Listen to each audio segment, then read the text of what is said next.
1절에서 15절까지 말씀인데 본문이 너무 길어서 일부만 읽고 오늘 제가 읽지 못하는 내용은 설교 시간에 함께 같이 읽도록 하겠습니다.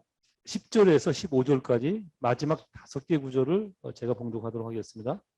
10절, 하솔은 본래 그 모든 나라의 머리였더니 그때 여호수아가 돌아와서 하솔을 취하고 그 왕을 칼날로 쳐 죽이고 그 가운데 모든 사람을 칼날로 쳐서 진멸하여 호흡이 있는 자는 하나도 남기지 아니하였고 또 하솔을 불로 살랐고 여호수아가 그 왕들의 모든 성읍과 그 모든 왕을 붙잡아 칼날로 쳐서 진멸하여 바쳤으니 여호와의 종 모세가 명령한 것과 같이 하였으되 여호수아가 하솔만 불살랐고 산 위에 세운 성읍들은 이스라엘이 불사르지 아니하였으며 이 성읍들의 모든 재물과 가축은 이스라엘 자손들이 탈취하고 모든 사람은 칼날로 쳐서 멸하여 호흡이 있는 자는 하나도 남기지 아니하였으니 여호와께서 그의 종 모세에게 명령하신 것을 모세는 여호수아에게 명령하였고 여호수아는 그대로 행하여 여호와께서 모세에게 명하신 모든 것을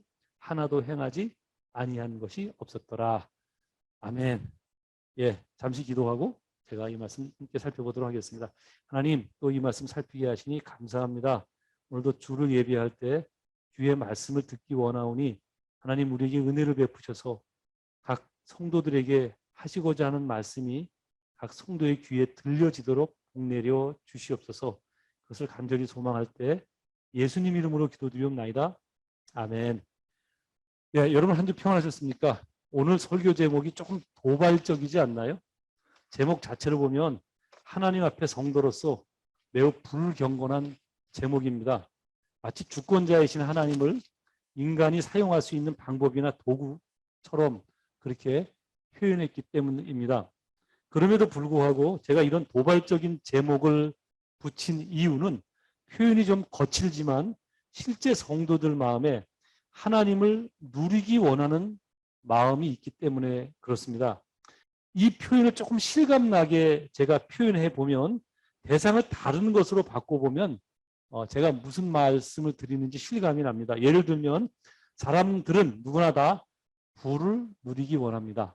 그렇죠? 그죠? 네. 혹은 사람들이 권력을 누리기 원하는 마음이 있습니다.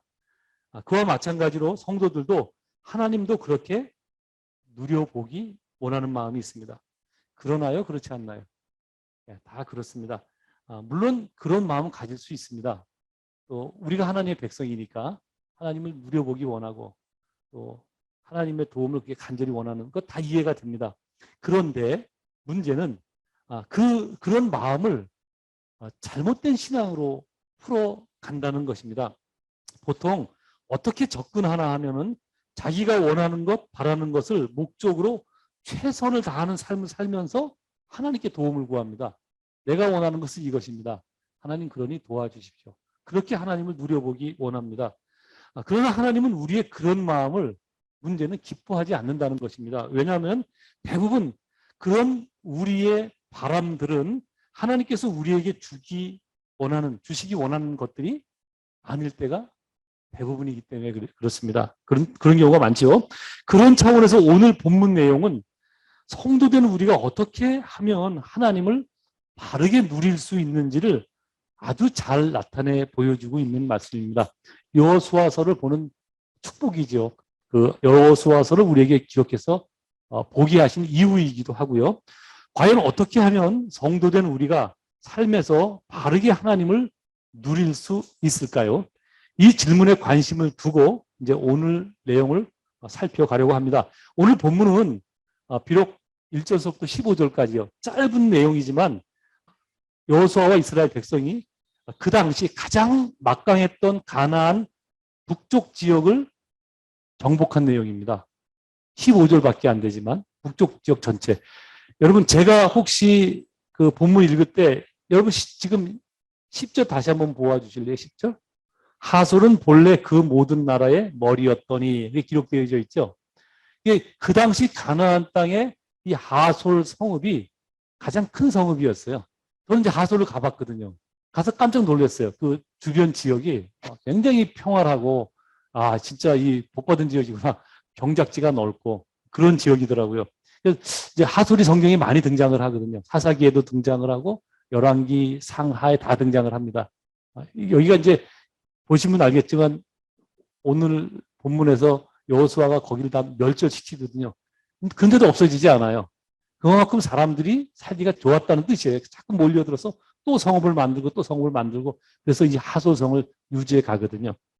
그래서 하솔성 가면 발굴하잖아요. 그러면 시간대별로 다 나타나요. 그게 묻고 또 살고 다른 사람이 살고 몰사시키고 가면 다른 사람이 와서 그 후에 또 토반을 짓고 또 살고 그런 그 몇 개의 그 세대가 다 드러납니다. 어쨌든 그런 지역이라고요. 그래서 여호수아도 제가 말씀드렸듯이 여기가 여리고성이 여기 있고요. 표시해 둔 아이성이 여기서 요 정도 되고 이 표시해 둔 곳이 여러분 아시다시피 세겜. 그럼 여기를 가운데를 점령한 다음에 바로 이어서 세겜까지 갔거든요. 여기까지. 세겜까지 갔으면 이어서 북쪽으로 가는 게 훨씬 더 빠르잖아요. 근데 북쪽을 가지 않고 방향을 틀어서 남쪽 지역을 먼저 정보를 하거든요. 남쪽 지역을 먼저 정보를 한 이유가 그거예요. 북쪽 하솔 왕이 지배하고 있는 그 지역이 그만큼 막강하고 힘이 셌어요. 이제 앞으로도 이제 내용을 살펴보겠지만 그래서 여호수아가 시간을 벌기 위해서 방향을 틀어 남쪽 지역을 먼저 점령한 것이었습니다. 그래서 결국 여호수아와 이스라엘 백성은 하나님께서 약속하신 이제 가나안 땅을 드디어 오늘 본문에서 모두 싸워서 차지해 버리고 맙니다. 여러분, 과연 여호수아와 이스라엘 백성은 그 일을 어떻게 해낼 수 있었을까요? 굉장히 막강했던 그 북쪽 지역 사람들을 어떻게 단번에 제압해서 승리할 수 있었을까요? 한번 확인하도록 하겠습니다. 1절에서 5절까지 읽겠습니다. 1절 시작.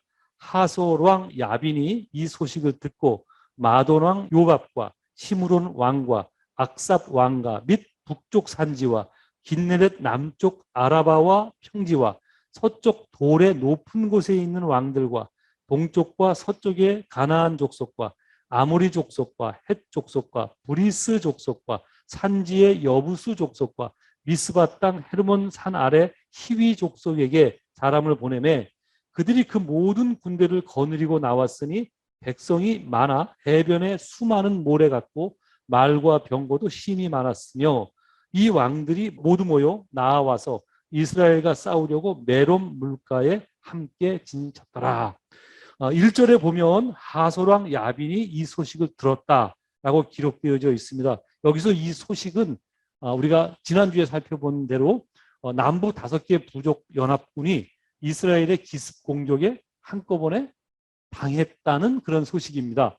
그 소식을 접한 하솔왕 야빈이 화들짝 놀라 북부 지역 부족 왕들을 끌어모을 수 있는 데까지 모조리 끌어모읍니다. 여호수아가 그 사실을 어떻게 표현했나 하면 1절에 보면 하솔왕 야빈이 주도하는 연합군에 합류한 왕의 이름들이 나열되어 있습니다. 제가 일일이 다 설명해 드리고 싶은데 의미가 없이 졸리기만 할 거예요. 왜냐하면 모르잖아요. 그죠? 뭐 어떻게 설명해도 그 다음 옛날 얘기고 뭐 지역도. 그러니까 그냥 제가 쉽게 그냥 설명하고 넘어가겠습니다. 그러니까 1절에는 하솔왕 야빈이 주도하는 연합군에 합류한 왕들의 이름이고 2절은 연합군에 합류한 지역을 나열합니다. 어떤 지역들 뭐 예를 들면 뭐 큰 돌 지역 이것은 여기 갈멜살 지역을 얘기하는 거거든요. 예. 어쨌든 이런 식으로 긴네랏 호수 남쪽 이쪽 지역을 말하는 거고 이런 식으로 북부 지역의 일정 지역들을 다 지금 나열하고 있는 거예요. 이쪽 지역도 사람들을 보내서 끌어모았고 여기도 끌어모았고 그렇게 다 끌어모았다는 얘기고 3절은 연합군에 합류한 부족을 나열합니다. 이런 부족 저런 부족. 그러니까 이 하솔왕 야빈이 자기가 할 수 있는 선에서 최선을 다해 많은 군사를 끌어모았다는 것입니다. 그래서 학자들이 말할 때 대략 12개 부족 정도가 연합하였다. 그렇게 판단을 하더라고요. 여러분 남부 지역은 몇 개 부족이 연합을 했었죠? 남부죠? 5개 부족에 다 알면서 말하라는 거죠. 그죠? 그 정도는 제가 이해할 수 있겠어요.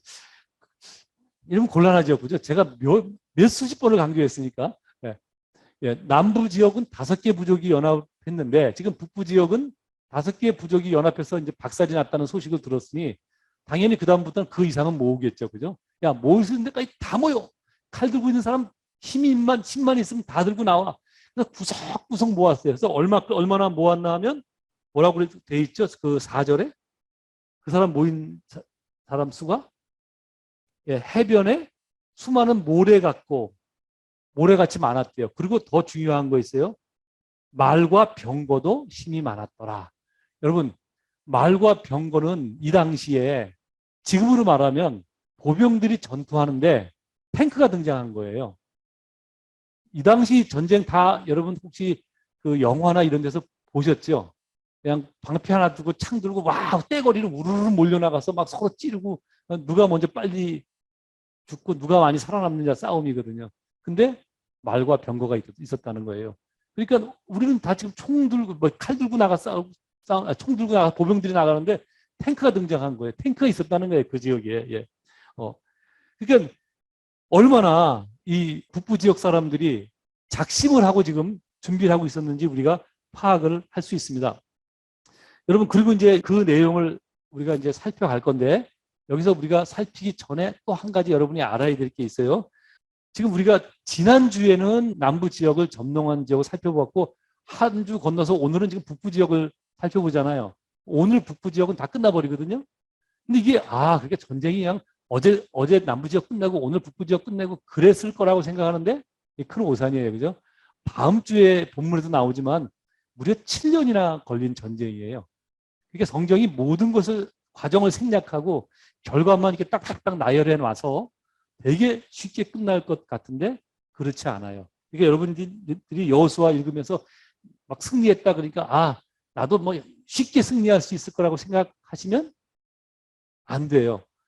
왜 제가 이 조언을 여러분에게 드리나 하면 제가 그렇게 해서 많이 실망했거든요. 하나님이 나의 하나님이라는 게 확 깨달아지니까 막 힘이 나서 모든 것을 다 하나님께 구하고 그렇다면 하나님이 나와 함께 하셔서 모든 것이 쉽게 이루어질 줄 알았어요. 근데 그렇지 않더라고요. 그래서 얻어지는 결과는 뭐라면 실망이에요. 하나님 분명히 계신데 되게 실망스러워요. 삶이 힘들고. 여러분 이거 7년 걸린 전쟁이에요. 그러니까 과정이 그렇게 쉽지 않다. 녹록하지 않다. 그러나 결론은 반드시 승리할 수밖에 없다. 하나님이 승리케 하셨으니까 그런 내용을 우리가 알고 이 내용을 살펴가야 돼요. 그래야 오늘을 사는 우리가 내 삶에 하나님의 도우심을 어떻게 기대하고 어떻게 적용해야 할지가 실수하지 않고 그러니까 낭망하지 않고 적용할 수 있어요. 그러니까 이제 우리는 7년간의 전쟁 이야기를 단 3, 4주 만에 이렇게 다 살핀 것입니다. 여하튼 잠시 하솔이라는 성을 조금 더 말씀드리고 말씀을 이어가겠습니다. 아까도 말씀드렸지만 하솔은 큰 도시예요. 잠시 보여드릴게요. 사진 잠깐 띄워주실래요? 예, 여기가 갈릴리 호수고요. 여기에 이렇게 조그만 호수 하나가 있어요. 요 중간에 여기가 하솔이에요. 여기가 하솔인데 보시다시피 지역이 이렇게 좋아요. 강이 흐르고 물이 흐르고 있어 넓은 지역이라 가보니까 참 좋더라고요. 쫙 펼쳐져 있고. 그러니까 성이 이게 막강할 수밖에 없다. 그리고 이 성이 얼마나 컸나를 알려면 여기 우물시설을 보면 알 수 있거든요. 우물시설이 작으면 그 당시는 오늘같이 틀면 쏴가 아니라 일일이 다 퍼야 되기 때문에 이게 크고 뭐 웅장하면 마을이 컸던 건데 여기에 그 수로 시설이 엄청 커요. 네, 엄청 크게 좀 이따 보여드릴게요. 자, 다음 장면 보여주시죠. 예, 이제 지금 발굴하고 있는 거거든요. 하솔 성을. 여기 지금 발굴도 못한 성이고요. 요만큼 발굴해서 이제 얼른 가서 저희는 가서 여기만 살짝 한 바퀴 뺑 둘르고 나왔어요. 근데 이게 광활해요. 막 엄청나요. 여기가 이제 사람들이 일반 살고 있었던 노우시티고 이 약간 높은 지역에 왕이 있었어요. 여기가 하솔 왕이 살던 궁전터예요. 요 터 조금 이따 좀 더 확인해서 보여드릴게요. 그리고 이게 우물터예요. 왕궁 터만큼 크죠. 엄청 크게 돼 있어요. 이게 얼마나 이게 큰 성이었는지를 우리가 알 수 있어요. 다음 장면이요. 예, 이게 이제 성벽을 쌓았던 흔적들이 이렇게 발견이 되고요. 다음 장면이요. 예, 여기가 하솔 왕이 살았던 이게 그 시대 궁전터예요. 그래서 성경에 보면 여호수아가 다 불살라 버렸다고 그랬는데 큰 기둥 불살른 것도 다 발견이 돼서 그것도 그대로 여기다 보존을 시켜놨어요. 그 불살른 흔적들을. 네. 그래서 더 상하죠. 이거는 이제 만들어서 갖다 낀 거고요. 진짜 불살른 흔적들이 있다고요. 이렇게 성이 있었고 여기다 지붕을 덮어서 더 이상 없어지지 않도록 이렇게 지금 보존을 하고 있습니다. 다음 장면이요. 여기 요 검은 선 라인이 밑으로는 원래 있던 그 발견된 끄집어낸 거고요. 이 위는 이제 복원을 해 놓은 거예요. 네, 그런 장면이고요. 이건 뒷부분에서 봤을 때 이렇게 성이 있고 뭐 이런 기둥을 보강했던 이런 흔적들이 이렇게 나타납니다. 이게 하솔 왕이 얼마나 이게 제가 볼 때는 다윗왕 성보다 커요. 다윗성보다. 예루살렘 다윗성보다 여기가 더 크다고요. 다음 장면. 네, 이게 우물통 이제 하늘에서 드론으로 찍은 건데 사람들이 이렇게 걸어 내려가서 이렇게 한 몇 개 층을 걸어 내려가는데 내려가서 이 안으로 길게 이어져 있어요. 길게. 그것도 사진이 있었는데 제가 너무 시간이 오래 걸릴 것 같아서 안 갖고 왔어요. 다음 장면. 예, 이제 사람들 살았던 그 마을 터들이 이렇게 발굴이 되고 있습니다. 또 다음 장면. 예, 좀 가까이 근접해서 찍은. 이거 다 그 시대 하솔성이 얼마나 컸는지 알 수 있죠. 그러니까 이 하솔 왕이 다 됐습니다. 좀 이따 좀 죽었다가 뭐 이거 잠깐 띄워놔도 괜찮아요. 예, 두 장면만. 예, 이렇게 하솔 왕이 이러다 보니 저 건방지게 그죠? 별것도 아닌 것들이 지금 그렇게 생각하고 마음 놓고 있었는데 남부 지역 5개 부족이 망했다는 소식을 듣고 바짝 긴장해서 끌어모을 때도 다 끌어모은 것입니다. 그래서 여호수아 입장에서는 이제 당황스러운 상황이 만들어진 거예요. 한 부족 한 부족 싸워서 어떻게 해보려고 나중에 남겨놓고 이제 작전을 짜가 긴 시간 동안 작전을 짰겠죠. 남부 지역 정복하고 북쪽을 정복하기 위해서 긴 시간 작전을 짜고 준비를 했겠죠. 그랬는데 하솔 왕이 그 모든 적대 세력을 한꺼번에 다 끌어모아 놓은 것입니다. 그리고 그 끌어모아서 5절에 보면 하솔 왕이 그렇게 중무장한 북부 연합군을 메롬 물가에 대기시켜 놓았다. 그렇게 기록되어져 있습니다. 이런 부분도 우리가 좀 잘 살펴야 돼요. 그 사진 다시 한번 보여주실래요? 그냥 띄워놔도 괜찮아요. 불 켜놔도. 예. 아까 보셨듯이 여기가 하솔성인데 이 사람이 여기 있는 성읍들을 다 끌어모아 갖고 자기네 쪽에 모아놓은 것이 아니라 약간 언덕적인 여기 메롬 정확한 장소는 아직 잘 못 찾아냈는데 여기라고 다 추정을 하고 있어요. 예, 이 메롬 여기다 사람 병력들을 다 끌어모아놨어요. 왜 여기다 뭘 끌어모아놨을까요? 예, 바로 있는 대로 작전을 구상을 한 거예요. 높은 데서 아래쪽으로 싸워야 전쟁에서 승리할 수 있잖아요. 그러니까 전부 높은 지역에 끌어놓고 여기가 메론 물가라고 그랬잖아요. 큰 호수가 하나 있어요. 지금은 많이 뭐라 그래요? 매워서 조금만 물가 하나 남았는데 그 장면 한번 보여줄래요? 별로 크지 않아요. 이렇게 높은 지역에 다 내려다볼 수 있는 지역인데 여기 이 물가가 있으면 병거가 이제 말들 물 먹일 수가 있잖아요. 사람이야 뭐 찾아서 어떻게 하면 되지만 말은 일일이 다 사람이 먹여야 되는데 이런 게 있으면 얼마나 관리하기가 좋아요. 그러니까 높아서 좋고 관리하기 좋고 그러니까 여기다 딱 머리를 써서 작전을 핀 거예요. 이런 내용들을 우리가 됐습니다. 잘 생각하고 있어야 돼요. 여러분 그래서 어떻게 됐을까요? 그래서 이제 다 같이 한번 확인하겠습니다. 어떻게 됐는지 6절에서 9절까지 말씀을 읽겠습니다. 6절 시작. 여호와께서 여호수아에게 이르시되 그들로 말미암아 두려워하지 말라. 내일 이맘때 내가 그들을 이스라엘 앞에 넘겨주어 몰살시키리니 너는 그들의 말 뒷발의 힘줄을 끊고 그들의 병거를 불사르라 하시니라.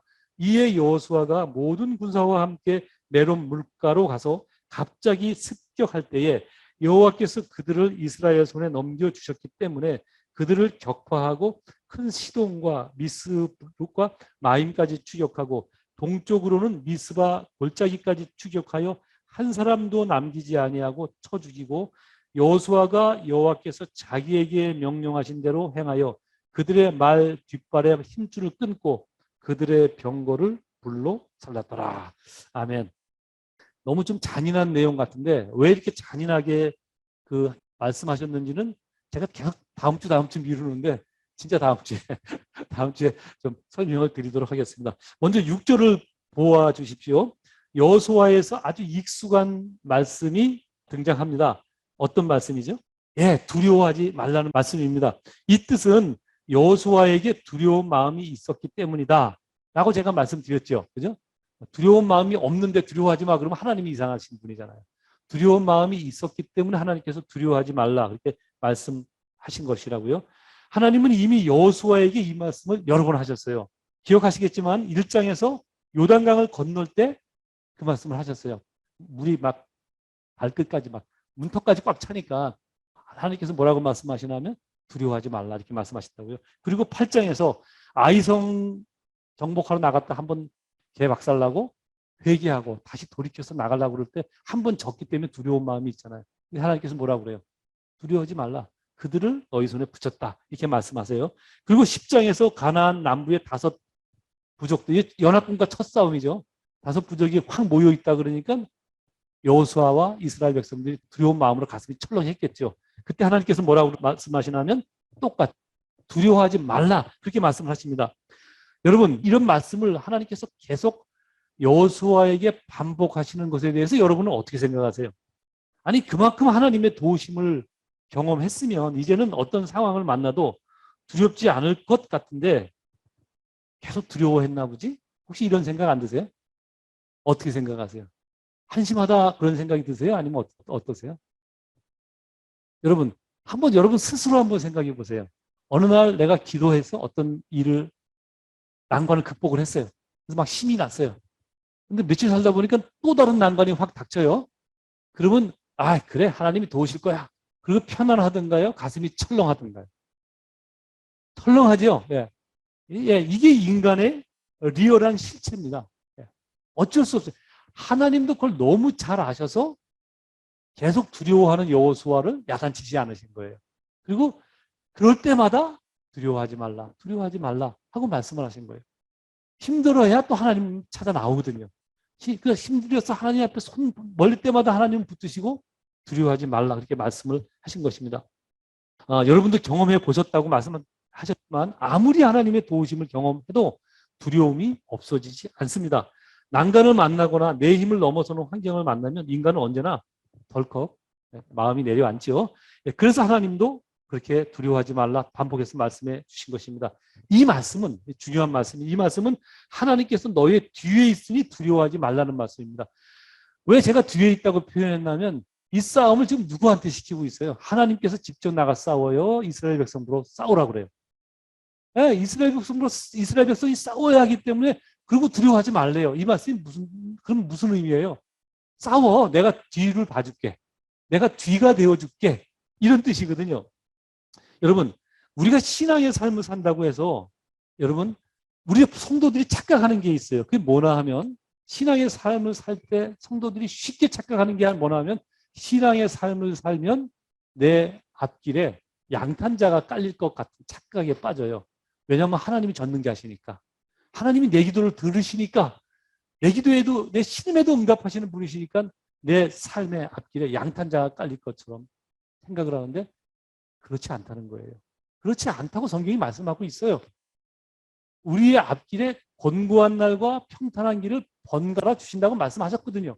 그러니까 그렇지 않다고요. 근데 중요한 것이 있어요. 하나님이 우리의 뒷배가 되어 주신다고요. 우리 쉬운 말로 하면 백이 되어 주신다는 게 백. 하나님 내 백이 되어 주신다고요. 제가 이 설교 준비를 하면서 우리 형을 생각했어요.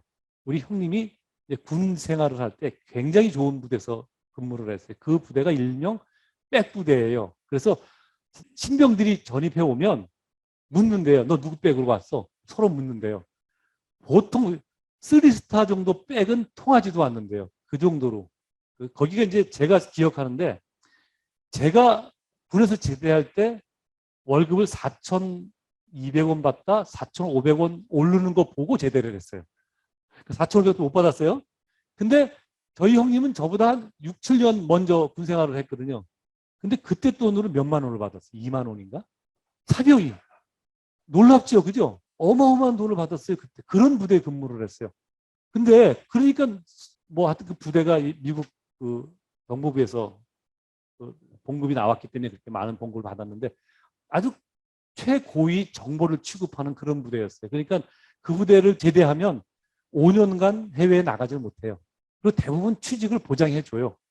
한국에 있는 정보부대나 이런 데 다 들어가서 근무할 수 있도록 그 정도 최고급 정보를 취급하는 그런 부대였는데 저희 형이 딱 부대를 가니까 옆에 있는 고참들이 너 누구 백으로 왔어? 이렇게 다 묻더래요. 근데 저희는 백이 없거든요. 되게 가난하고 힘들고 이런 뭐 아무것도 없는 집안이었는데 무슨 백이 있겠어요. 아는 사람도 없고. 저희 부모님은 월남 하시는 분들이거든요. 친척도 없었어요. 그때까지도 해도. 아는 친척도 두 분 넘어오셔갖고 무슨 한참 후에 저 결혼하기 직전인가 그때 친척들을 찾아낸 거지. 그때는 뭐 친척도 없이 살았는데 그래서 제가 꿈이 친척집에 한번 가서 잡았으면 하는 게 제 꿈이었어요. 그 정도로 우리는 외롭게 살았거든요. 근데 무슨 백이 있었겠어요? 근데 우리 형이 그 질문에 뭐라고 대답했겠어요? 뭐라고 대답했는지 아세요? 예, 하나님 백입니다. 그랬대요. 그래서 한 대 줘 막았대요. 근데 그 진심으로 얘기한 거거든요. 예, 하나님 백입니다. 그 밑도 끝도 없이 그 부대에 파견된 거예요. 아무도 말도 안 되는 일이 벌어진 거예요. 다 누구 백으로 가도 그 서로가 백과 백이 부닥쳐서 들어갈 수 없는 자리였는데 그랬거든요. 그래서 거의 3년 내내 사복 입고 근무하고 용산에서 근무하고 그랬다니까요. 그런 부대에서 근무를 했어요. 하나님 백으로. 네, 어쨌든 네, 하나님이 백이 되어주시겠다는 말씀이에요. 요즘 뭐 한국 뉴스 보신 분들은 아시겠지만 한국 정계에 부모 찬스 논란이 뜨겁죠. 새롭게 정부가 들어섰는데 장관으로 그 뽑은 추천되는 사람들이 다 자녀들이 부모 찬스가 너무 많이 썼어요. 그래서 뭐 쓸 수도 있었을 터인데 옛날 같으면 앞 정권에 이제 조국 장관 때문에 좀 난리가 한번 났었는데 그 난리를 친 사람들이 똑같이 그런 일들이 이제 많이 벌어지니까 요새 많이 문제가 되는 것 같아요. 엄마 아빠 백으로 온갖 스펙 쌓고 좋은 학교 좋은 직장에 들어간 것이 문제가 된 것이죠. 여러분 그런 거 부러워하실 필요 없죠. 우리는. 그죠? 왜죠? 예, 하나님 백이니까. 이 하나님 백이 있다는 것에 대해서 얼마만큼 여러분 든든함이 있습니까? 든든함이 있어야 됩니다. 예. 인간이라 어쩔 수 없이 두려운 마음이 있지만 그건 순간이고 나에겐 하나님이 있다. 살아계신 하나님이 내 백이 되어주신다는 담대함이 있어야 돼요. 그래서 성도들은 세상 사람들과 똑같이 어렵고 지난한 시간들을 삶을 살아야 되지만 건강하게 살 수 있어요. 두렵지 않게 살 수 있어요. 하나님이 내 백이시니까. 그리고 실제 그렇게 믿는 분한테는 하나님께서 백이 되어주신단 말이에요. 안 믿으면 하나님이 기다리신다고요. 하나님이 기다리시면 누구 손에? 나 손에. 예, 나 손에죠. 예. 성도들이 세상을 보면서 두려워하는 이유는 자신에게 하나님의 백이 있다는 사실을 모르기 때문입니다. 또는 아는데 그냥 이론적으로만 알고 믿지 않기 때문에 그래요. 아는 거와 믿는 것은 다르잖아요. 그죠? 그렇기 때문에 그렇습니다. 그런 사람들은 아마 스스로 불안을 즐기는 사람들이 아닌가. 저는 그렇게 생각이, 그런 사람 없겠죠. 그죠? 어리석은 거죠. 예. 여하튼 그래서 어떻게 되었을까요? 하나님께서 그래서 이런 말씀을 합니다. 두려워하지 말라. 내일 이맘때면 내가 그들을 이스라엘 앞에 넘겨줄 것이니 그러면 너희는 말 뒷발에 힘줄을 끊고 그들의 병거를 불사르라. 그렇게 말씀합니다. 여러분 기억하시겠지만 여리고성 전투 이후 모든 전리품을 이스라엘 백성이 사용했습니다. 그때부터. 그러므로 이스라엘 군인들에게 없었던 말과 병거를 손에 넣으면 이스라엘 입장에서 그보다 더 큰 수확은 없습니다. 그런데 하나님께서 북부연합군과 싸워 이기면 모든 말의 뒷발 힘줄을 끊고 모든 병거를 불사르라 그렇게 말씀하셔요. 왜 하나님은 이러셨을까요? 좀 이상한 요구 아니에요? 여러분한테 그런 요구하면 어떻게 말이 앞뒤가 다르고 그죠? 어제만 다르고 오늘 다릅니까 하나님? 충분히 항의하고 싶잖아요. 논리에 맞지 않아요. 그리고 어차피 우리를 위해서 도와주실 거라면 그런 거 주시면 되잖아. 우리 말 병거 없었는데 말 병거 주시면 우리가 잘 싸울 수 있을 텐데 왜 그 말 숫자를 자른다는 것은 말에 힘을 못 쓰고 말을 무용지물로 만들라는, 죽일 수는 없고 무용지물로 만들라는 거잖아요. 그리고 병거를 다 힘들여 만들어 놓은, 그 당시 목재도 귀할 때인데 힘들여 만들어 놓은 병거를 다 불살아서 오르라니 이상하잖아요. 그죠? 왜 그러셨을까요? 왜? 사실은요. 이미 이스라엘 백성이 요단강을 건너기 전에 그렇게 해야 되는 이유를 하나님께서 다 말씀하셨어요. 신명기 17장에 보면, 신명기 17장은 이제 그 가나안 땅을 들어가기 직전이잖아요. 모압산에서 직전에 모세가 여호수아에게 이렇게 말합니다. 하나님께 들은 얘기를 모세가 직접 이제 여호수아한테, 자기는 못 들어가는 걸 아니까 이렇게 말합니다. 너가 하나님께서 주시는 땅에 들어가거든 병말을 많이 두지 말며, 병거와 말이죠. 병말을 많이 두지 말며 병말을 많이 얻으려고 그 백성으로 애굽에 돌아가게 하지 말아야 한다. 그러니까 전쟁 준비를 하려면 병가가 필요하니, 왜냐하면 상대편도 있으니까 우리도 있어야 되잖아요. 그러면 우리는 애굽에 가서 이제 구해오겠다. 그 당시 다 거기서 나왔으니까 그거 하지 말라는 거예요. 여러분, 왜 하나님은 이스라엘 백성에게 그 당시 첨단 무기인 말과 병거를 많이 갖지 말라 그렇게 말씀하셨을까요? 이상하신 분이시죠, 그죠? 네. 이 질문에 대해서 시편 기자가 이렇게 기록하여 놓았습니다. 시편 20편 7절 말씀인데, 아까 저기 우리 김도현 집사님이 성경 구절 한 명 낭독한 그런 구절이에요. 시편 20장 7절에 이렇게 기록되어 있습니다. 어떤 사람은 병거, 어떤 사람은 말을 의지하나 우리는 누구예요? 하나님의 백성이죠. 우리는 여호와 우리 하나님의 이름을 자랑하리로다. 예. 즉 사람들은 말과 병거를 의지하지만 너희는 오직 하나님만 의지하라는 뜻이에요. 이게 하나님의 뜻이라고요.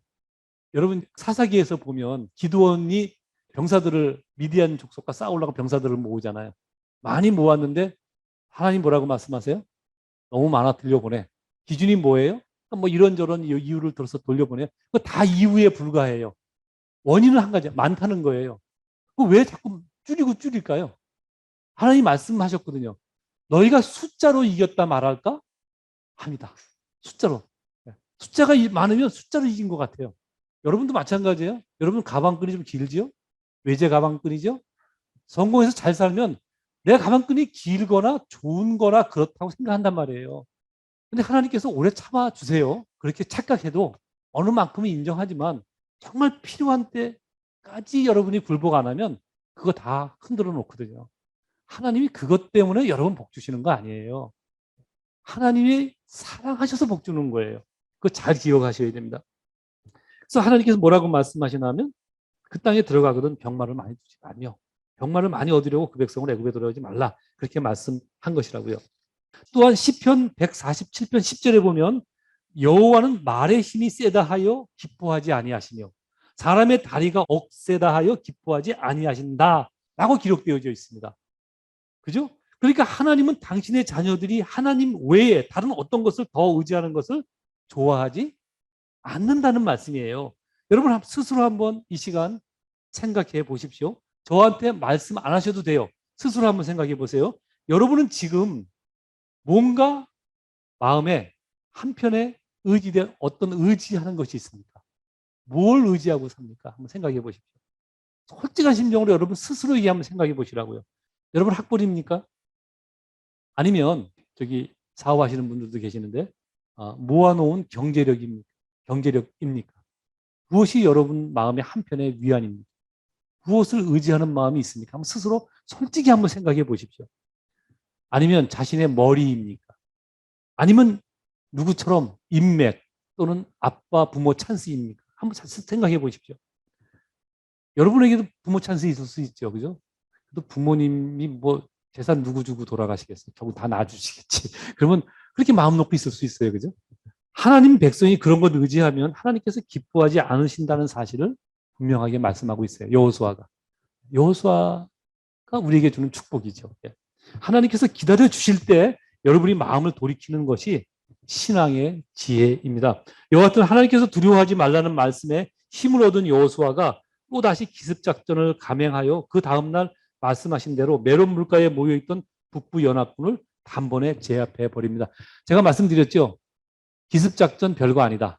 모든 전쟁에 있는 작전이고 누구나가 사용하는 작전이고 누구나가 다 그것을 의식하면서 작전을 펴거든요. 그러니까 그것으로 이긴 게 아니에요. 하나님께서 너희에게 넘겨주겠으니 이게 중요한 거예요. 하나님께서 함께 하시면 상대는 봐야 될 건 못 본단 말이에요. 우리는 생각지 않은 것들이 보이고 이 놀라운 축복이 성도들에게 있는 거예요. 이게 하나님의 도우심이거든요. 분명 남부 지역 왕들이 함께 모여 있다가 여호수아의 기습작전에 당했다는 소식을 들었을 텐데 북부 지역 왕들도 똑같은 방법으로 한 번에 당한 것입니다. 이로써 여호수아와 이스라엘 백성이 사실상의 전 가나안 지역의 중요한 거점들을 모두 확보하는 전쟁을 한꺼번에 끝내버립니다. 남부에서는 5개 부족을 한 번에 처리하더니 이번에는 가장 우려했죠. 여호수아의 가장 우려하는 지역이었는데 우려했던 지역이 한꺼번에 모여서 자진해서 스스로 다 몰살당하는 그런 상황이 만들어진 것입니다. 여러분, 분명 이스라엘이 전쟁 준비를 철저히 잘한 것도 아니고 잘할 시간이 없었잖아요. 무슨 훈련을 제대로 했겠어요? 무기를 제대로 갖췄겠어요? 그리고 특별히 용맹한 민족도 아닙니다. 싸워봤어야 용맹해지죠. 400년간 종살이 하다가 나와서 40년 광야 생활, 거지 생활 했는데 무슨 용맹한 민족이겠어요? 그렇다고 남들이 갖고 있지 않은 말과 병거를 갖고 있지도 않았습니다. 근데 어떻게 이렇게 7년이라는 긴 세월이었지만 어쨌든 생각했던 대로 자기들이 원하고 바랬던 대로 그 땅을 다 정복할 수 있었을까요?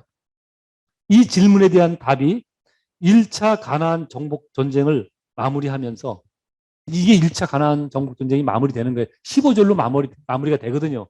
그 다음에도 이제 그 다음에 중간 내용은 이제 땅을 어떻게 나눠 갔냐는 얘기고 그 남은 내용은 그 나눠 가진 땅 중에서 아직 쫓겨나가지 않은 사람들과 또 2차 전쟁을 벌인다고요. 네, 그런 전쟁인데 이처럼 1차 전쟁이 다 마무리되면서 그 마지막 결론이 어떻게 이스라엘 백성들이 훈련도 되어지지 않고 무기도 좋았던 게 아니고 그렇다고 특별히 용맹함도 없었는데 7년이라는 긴 세월이었지만 자기들이 원하는 것들을 이렇게 다 결론적으로 갖게 되었는지에 대한 정답을 말씀하거든요. 그 원인이 무엇이었는지 15절 함께 읽도록 하겠습니다. 15절 시작. 여호와께서 그의 종 모세에게 명령하신 것을 모세는 여호수아에게 명령하였고 여호수아는 그대로 행하여 여호와께서 모세에게 명하신 모든 것을 하나도 행하지 아니한 것이 없었더라. 여러분 기억하시겠지만 여호수아가 모든 것을 다 똑바로 했나요? 아니면 실수했을 때도 종종 있었나요? 예, 기록된 것도 몇 번 돼요. 그죠? 우리가 잘 아는 대로 아이성 전투할 때 실수했지요. 그죠? 또 여부수 족속과 이 화친 맺을 때 의논하지 않았잖아요. 그리고 또 있죠. 어떤 두려운 상대가 나타나면 가슴이 철렁 내려앉아서 가날이 콩알만해졌어요. 쭈그러져 있었을지도 몰라요. 그러니까 하나님께서 나타나셔서 두려워하지 말라 그렇게 말씀하시잖아요. 그러니까 여호수아가 늘 그랬는데도 불구하고 지금 뭐라고 어떻게 평가해요? 여호수아가 여호와께서 모세에게 명하신 모든 것을 여호수아가 그대로 다 행하였다. 이 말은 늘 그것이 마음의 기준이었다는 거예요. 그러니까 우리는 다 연약함이 있어요. 근데 그 마음의 기준이 뭐냐 하면 프라이어티가 뭐냐 하면 무엇보다 하나님의 뜻을 먼저 따르겠다는 거예요. 그래서 여러분 병거의 다리를 자르려고 그랬을 때 따질 수 있잖아요. 하나님 말이 됩니까 이게? 앞뒤 말이 맞지 않는데요? 근데 그것보다 일단은 듣자. 예. 여러분 아시겠지만 이스라엘 백성이 여기까지는 그래요. 여호수아서 정복전쟁을 마칠 때까지는 그래도 이렇게 해요. 근데 이제 정복전쟁이 다 마쳐지고 평안이 지속되면 그때부터 타락하기 시작하거든요. 그러니까 이제 하나님이 임상실험을 다 해보세요. 성도들이 평안을 원하지만 성도들이 원하는 평안을 주면 우리들의 신앙이 좋아지는 게 아니에요. 타락해요. 타락한다니까요. 그래서 하나님은 적당히 권고한 날과 평탄한 날을 주시는 거예요. 누구를 위해서? 나를 잘 아시는 하나님이 나를 온전케 하시기 위해서 그렇게 하시는 거예요. 어쨌든 그렇지만 그 당시 여호수아와 이스라엘 백성들은 어떻게 하든지 하나님을 따르려고 하나님의 말씀을 우선하려고 노력을 했습니다. 그 결과 적들은 어리석음이 계속되었어요. 이게 여러분 제가 오늘 드리려는 말씀이에요. 그러니까 우리는 보통 어떻게 접근하나 하면 내가 지혜로우려고 노력을 해요. 그죠? 하나님은 도와주시기를 바라요.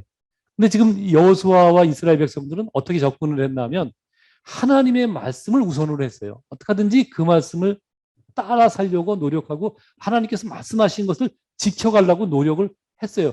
그랬더니 나타난 결과가 자기가 막 손들고 막 용맹하게 싸웠던 결과보다 더 좋은 결과가 나타나는 거예요. 어떻게?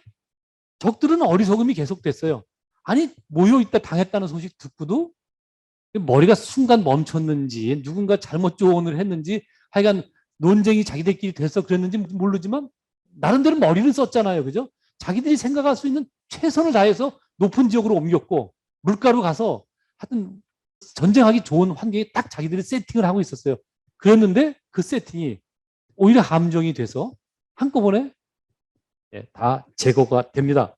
그리고 이스라엘에게는 아시겠지만 우박과 같은 기상이변이 일어나요. 이상하게. 하필이면 그때에 기상우변이 일어나고 또 해가 길어지는 알 수 없는 기적들, 이적들이 나타나요. 이적이었지만 하나님이 함께 하실 때 제가 모른다고 그랬잖아요. 모르지만 하나님이 함께 하시면 그보다 더한 것도 하실 수 있다. 오늘날 그걸 우리가 과학적으로 믿느냐 마느냐 웃기는 일 할 이유가 없어요. 하나님이 다 그것을 당신이 하신 일을 우리에게 설명할 수 없어요. 우리의 이성이 그것을 하나님이 하신 일을 다 깨달을 수 없으니까. 그게 성경이 다 기록해 놓지 않은 것 뿐이에요. 그런데 결론적으로 제가 그랬잖아요. 확실한 게 있다고. 그게 뭐예요? 이스라엘 백성이 그 다음에 전쟁에서 전부 다 이겼다는 거잖아요. 결론적으로 다 이기거든요. 그날 해가 길어져서. 그러니까 이게 이런 것들이 나타난 현상이 중요한 거잖아요. 이런 일들이 우리가 그들이 하나님 앞에 바로 서려고 하나님의 뜻을 우선하려고 노력하니 되더라는 것이에요. 제가 이 설교를 준비하면서 그런 생각을 해봤어요. 어저께 순장님들 성역 공부 모임이 있었는데 제가 물어보거든요. 순 모임을 어떻게 했느냐, 잘 많이 모였느냐. 그랬더니 뭐 한 순을 제외하고 두 순 정도는 모임을 못 모였대요. 그래서 못 모인 이유가 다 여러 가지 이제 투표를 해서 언제 모이냐 그랬더니 다 시간이 안 맞고 뭐 이런 이유로 해서 못 모였다는 거예요. 솔직히 우리 일순까지 하면 이제 3개순이 다 모이고 한순만 순 모임을 했고 저는 열심히 이제 순장 성역 공부를 가르쳤지만 실제 현장에서 순 모임은 대연수는 한순밖에 없었던 거예요.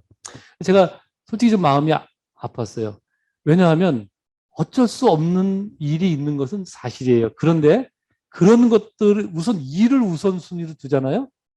점점 가면 갈수록 모이기 어려워져요. 특히 그렇게 용이하게 만들어 놓은 것이 이번 그 코로나 사태로 인한 중예배 같은 거예요. 왜냐하면 점점 더 하나님을 마음에 깊게 안 해도 되거든요. 줌으로 예배할 때 편하잖아요. 솔직히 제가 그 일부 예배 때 한번 손들어 보라고 그랬어요. 줌으로 예배할 때 온갖 복장 다 갖추고 정갈하게 앉아서 예배 드리는 분 손들어 보니까 몇 분 안 되지만 한 분도 안 계시더라고요. 다 어떻게 예배 드려요? 줌으로 예배 드릴 때? 편하게 예배 드리잖아요. 그죠? 이런 것들, 이게 마음에 하나님에 대한 어떤 경외함, 우선함, 이런 것들이 없는 거예요. 사실 그게 가장 큰 성도가 갖고 있는 무기인데, 그걸 안 하는 거예요. 여러분 보세요. 순모임? 이게 무슨 교회 섬기는 거예요? 뭐 아무것도 아니요. 하나님께서는 하나님의 나라를 그렇게 섬겨가도록 만들어 놓으셨거든요. 그러니까 순모임도 하나님의 나라를 섬기는 거예요. 순모임을 통해서 치유가 일어나고 서로 대화를 나누고 성도들이 신앙의 대화를 나누면서 서로 세워져 가는 거거든요. 그래서 자꾸 가정교회, 교회, 구역 모임들을 하는 거라고요. 근데 그걸 하라고 그랬더니 점점 여러분들 보시겠지만 말세가 때다 보니 점점 바빠지잖아요. 시간을 낼 저희가 경황이 없어. 너무 해야 될 일이 많아지니까 발전해서 좋긴 좋은데 해야 될 일이 너무 많아요. 시간을 따로 내기가 어려워요. 여기에 밀리기 시작하면 이제 거의 모일 수 없어요. 거의 모일 수 없고 순장님도 쉽지 않고 여러분들도 시간 내기 어렵고 그렇거든요. 그래서 이럴 때 다 마음에 짐이 있어야 돼요. 내가 하나님의 일을 우선한다. 모이는 게 하나님의 일이에요. 교회 섬기는 것을 우선한다. 예배하는 것을 우선하겠다. 무엇보다 이게 나한테 중요하다. 이런 마음을 갖고 있으면 그 나머지 것들은 여러분이 바라고 기대하는 것보다 여러분이 생각 안 해도 우연한 일이 벌어지고 상황이 변경돼서 손해 날 것처럼 생각되지만 손해 안 난다니까. 이게 여호수아가 우리에게 보여주는 하나님을 누리는 방법이에요. 하나님을 누리는 방법. 네. 여러분 말씀을 맺겠습니다. 하나님께서 그 땅을 주시겠다고 약속하셨지만 이스라엘 백성에게 싸워서 가지라고 말씀하셨습니다. 그러므로 오늘날도 이미 우리가 하나님의 백성이 됐지만 하나님의 백성답게 살려면 싸워야 돼요. 신앙의 싸움을 그래서 싸우는 거예요. 이때 성도가 갖고 있어야 될 가장 중요한 마음은 어떻게 하든지 하나님의 뜻을 우선하려고 하나님의 백성답게 살려는 이 마음, 이런 것들이 가장 앞서 있어야 됩니다. 여호수아는 단지 그 마음을 갖고 있었습니다. 그죠? 그런데 어느 날 보니 자신이 해야 할 모든 것이 자신의 삶 안에 어느 순간 들어와 버린 거예요. 그죠? 어떻게 하다 보니 들어와 버린 거예요. 맨날 저 성경이 이긴 장면만 기록해 놓았지만 그 7년 동안 여호수아의 마음은 얼마나 고한 마음을 갖고 살았겠어요. 그죠? 한 부족 이기면 또 그 다음 부족이 있죠. 또 준비는 안 돼 있고 싸움을 해야 되고 그죠? 먹을 거 풍성하지 않고 이러고 그러니 얼마나 절박한 심정으로 싸웠겠어요. 그런데 그가 놓치지 않았던 것, 하나님의 뜻대로 살아야겠다. 하나님의 뜻을 우선해야겠다. 이런 마음을 갖고 있었더니 막 어그적 걸은 것 같은데 어느 날 보니 여호수아가 생각했던 모든 것들이 다 들어와 있어요. 다 우선 다 끝나버렸어요. 그죠? 결과적으로 하나님을 누리며 산 것이 된 거예요. 세상 사람은 자기의 방법으로 하나님을 누리고 살기를 원해요. 근데 그렇게 산다고 누려지지 않거든요. 하나님이 기뻐하지 않으니까. 근데 하나님이 기뻐하시는 대로 이렇게 살았더니 삶이 쉽지는 않았지만 결론적으로 어떻게 됐어요? 하나님을 다 누리며 살게 된 거예요.